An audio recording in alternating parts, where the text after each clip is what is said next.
ಕರ್ಮ ಫಲದಾತ. ಏನೇಳಿ ಕರ್ಮ ಫಲದಾತ ಅಂದ್ರೆ ನಾವು ಮಾಡುವಂತ ಕರ್ಮಗಳನ್ನ ಪರಿಹಾರ ಮಾಡಿ ಹೋಗುವಾಗ ಒಳ್ಳೆ ಫಲವನ್ನು ಕೊಟ್ಟುವಂಥದ್ದು. ನಾವು ಏನು ಕರ್ಮಗಳನ್ನ ಮಾಡಿದ್ದೀವೋ ಅದರ ಅನುಸಾರವಾಗಿ ನಮಗೆ ಕಷ್ಟಗಳನ್ನ ಕೊಡ್ತಾರೆ ದೇವರು. ನಾವು ಅಂದ್ಕೊಳ್ತೀವಿ ಏನು ಏನೇನೋ ಸ್ಥಿತಿದೋಷ ಬಂದಿದೆಯೇ, ನಾವು ಏನು ಮಾಡಬೇಕು, ನಮ್ಮ ಕಷ್ಟಗಳು.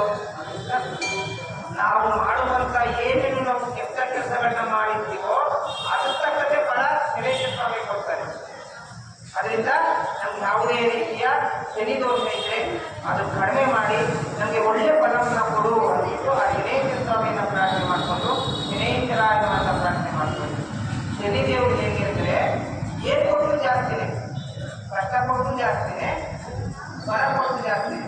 ಅದರಿಂದ ನಮ್ಮ ಕುಟುಂಬದಲ್ಲಿ ಯಾವುದೇ ರೀತಿಯ ಶನಿ ದೋಷ ಇದ್ರೆ ಅದು ಪರಿಹಾರ ಮಾಡಿ ನಮ್ಮ ಶನಿ ದೋಷವನ್ನು ಪರಿಹಾರ ಮಾಡು, ನಿನ್ನ ಅನುಗ್ರಹ ನಮಗೆ ಕೊಡು ಅಂದ್ಬಿಟ್ಟು ಆ ಗಣೇಶನವನ್ನ ಪ್ರಾರ್ಥನೆ ಮಾಡಿಕೊಂಡು ಗಣೇಶರಾಯನನ್ನ ಪ್ರಾರ್ಥನೆ ಮಾಡಿಕೊಳ್ಳಿ.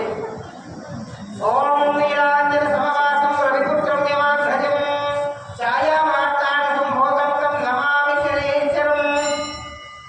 ಶನೇಶ್ವರಂ ನೀಲಂ ನೀಲವರ್ಣಂ ನೀಲಮಾದ್ಯಾಮೃಗಂಧಾಮಲೇಪನಂ ನೀಲಾಶಂ ನೀಲಚಿತ್ರಂ ಗಜರಬಲಕೋಮಶೋಭಿತಂ ದಿವ್ಯಾಮೇರಂ ಪ್ರದಕ್ಷಿಣೆ ಕುರ್ವಾಣಾಂ ಗ್ರಾಮಂತಲೇ ಪ್ರತಿಷ್ಠಂ ಸಾರ್ಗಂ ಸಾಯುಧಂ ಸವಾರಂ ಶ್ರೀಮತಿ ಸಮುದ್ರೇ ಸಮುದ್ರಾಧಿಪರಿವಾರ ಸಮೇತಂ ಆದಿದೇವತಾ ಪ್ರತಿದೇವತಾ ಸಹಿತ ಓಂ ಕಿಲಾದಾಜ್ಞ ಸ್ವಪರಿಭವಂತಂ ಕಿಲಾದಾಜ್ಞ ಸ್ವಪರಿಭವಂತಂ ಓಂ ಭವರ್ಭವಸ್ವ ಗಣೇಶನ ಆವಾಹಯಾಮಿ ಸ್ಥಾಪಯಾಮಿ ಪೂಜಯಾಮಿ ಅಭಿಮುಖೀಕರೋಮಿ. ಅಕ್ಷತೆ ಒಬ್ಬರಿಗಿಟ್ಕೊಂಡು ರಾಹುಗ್ರಹವನ್ನ ಪ್ರಾರ್ಥನೆ ಮಾಡ್ಕೊಳ್ಳಿ. ನಮಗೆ ನಮ್ಮ ಕುಟುಂಬದವರಿಗೆ ಯಾವುದೇ ರೀತಿಯ ಚರ್ಮ ವ್ಯಾಧಿಗಳು ಬರದೇ ಇರಲಿ, ಆರೋಗ್ಯ ಕೆಡದೇ ಇರಲಿ ಅಂದ್ಬಿಟ್ಟು ಆ ರಾಹುಗ್ರಹವನ್ನ ಪ್ರಾರ್ಥನೆ ಮಾಡಿಕೊಂಡು ರಾಹುವೇ ಅಂತ ಪ್ರಾರ್ಥನೆ ಮಾಡ್ಕೊಳ್ಳಿ. ಓಂ ರಾಹುಂ ಧೂಮ್ರಂ ಧೂಮ್ರಂ ಧೂಮ್ರಮಾತ್ಯಾಪುರಧಾಲೇಪನಂ ಧೂಮ್ರಾಶಂ ಧೂಮಚಿತ್ರಂ ಗಜರಬಲಕೋಮಶೋಭಿತಂ ದಿವ್ಯಾಮೇರಂ ಪ್ರದಕ್ಷಿಣೆ ಅಪ್ರದಕ್ಷಿಣೆ ಕುರ್ವಾಣಾಂ ಗ್ರಾಮಂತಲೇ ಪ್ರತಿಷ್ಠಂ ಸಾರ್ಗಂ ಸಾಯುಧಂ ಸವಾರಂ ಶ್ರೀಮತಿ ಸಮುದ್ರೇ ಸಮುದ್ರ ಸ್ವಪರಿವಾರ ಸಮೇತಂ ಆದಿದೇವತಾ ಪ್ರತಿದೇವತಾ ಸಹಿತ ಬುದ್ಧಿ ಬೆಳಗಲಾಗ್ತದೆ. ಮಾತಾದಾದ್ಯ ಸ್ವಪರಿಭವಂತಂ ಓಂ ಭವರ್ಭವಸ್ವ ರಾಹುಗ್ರಹಾವಹಯಾಮಿ ಸ್ಥಾಪಯಾಮಿ ಪೂಜಯಾಮಿ ಅಭಿಮುಖೀಕರೋಮಿ. ಅಕ್ಷತೆ ಒಬ್ಬರಿಗಿಟ್ಕೊಳ್ಳಿ.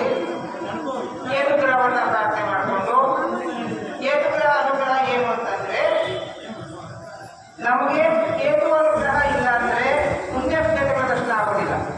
ನೀವೇನೇ ಮಾಡಿದ್ರು ನಾವು ಎಲ್ಲೇ ಈ ಕಡೆ ಹೋಗ್ಬೇಕು, ಆ ಕಡೆ ಹೋಗ್ಬೇಕು, ಆ ಪ್ರದೇಶಕ್ಕೆ ಹೋಗ್ಬೇಕು ಅಂದಾಗ ಏನು ಅಡಚಣೆಗಳು ಬರ್ತಾ ಇರ್ತಾರೆ. ಏನ್ ಮಾಡೋಕ್ಕೂ ಆಗೋದಿಲ್ಲ, ಹೋಗಕ್ಕೆ ಆಗೋದಿಲ್ಲ ಅನ್ನೋ ಪರಿಸ್ಥಿತಿ ಬಂದ್ಬಿಡುತ್ತೆ. ಅದರಿಂದ ಕೇತು ಅನುಗ್ರಹ ಇದ್ರೆ ಪುಣ್ಯಕ್ಷೇತ್ರಗಳ ದರ್ಶನ ಆಗುತ್ತೆ. ಅದರಿಂದ ಜೀವನದಲ್ಲಿ ಒಂದು 2 ಸಲ ಪುಣ್ಯಕ್ಷೇತ್ರಗಳ ದರ್ಶನ ಮಾಡಬೇಕು ಅನ್ನೋದು ಶಾಸ್ತ್ರ. ಪುಣ್ಯಕ್ಷೇತ್ರಕ್ಕೆ ನಾವು ಏನಕ್ಕೆ ಹೋಗ್ತೀವಿ ಅಂದ್ರೆ ನಮ್ಮ ಹತ್ರ ದುಡ್ಡಿದೆ ಅಂತನೋ ಅಥವಾ ಎಂಜಾಯ್ಮೆಂಟ್ ಮಾಡ್ಕೊಂಡು ಬರಬೇಕು ಅಂತನೋ ಪುಣ್ಯಕ್ಷೇತ್ರಕ್ಕೆ ಹೋಗೋದಲ್ಲ. ಪುಣ್ಯಕ್ಷೇತ್ರದಲ್ಲಿ ಏನು ಅಂತಂದ್ರೆ 100,000 ತಪಸ್ವಿಗಳು ತಪಸ್ ಮಾಡಿರುವಂತ ಸ್ಥಳ, 100 ವಿನೋದ ಭಕ್ತರಿಗಳು ಓಡಾಡುವಂತ ಸ್ಥಳ, ಪುಣ್ಯ ಪುರುಷರು ಓಡಾಡುವಂತ ಸ್ಥಳ, 33 ಕೋಟಿ ದೇವತೆಗಳು ಓಡಾಡುವಂತ ಸ್ಥಳ. ಆ ಸ್ಥಳದಲ್ಲಿ ಅವ್ರು ಓಡಾಡುವಂತ ಧೂಳು ನಾವು ಹೋದಾಗ ನಮ್ಮ ಪಾದ ಸ್ಪರ್ಶ ಆದಾಗ, ಅವರ ಧೂಳು ನಮ್ಮ ಪಾದಕ್ಕೆ ಸ್ಪರ್ಶ ಆದಾಗ ನಾವು ಪ್ರತಿನಿತ್ಯ ಮಾಡುವಂತ ಕರ್ಮಗಳು ಕಡಿಮೆ ಆಗುತ್ತೆ. ಯಾಕೆಂದ್ರೆ ಪ್ರತಿನಿತ್ಯ ನಾವೇನೋ ಒತ್ತಿದ್ದೋ ಏನೋ ಒಂದು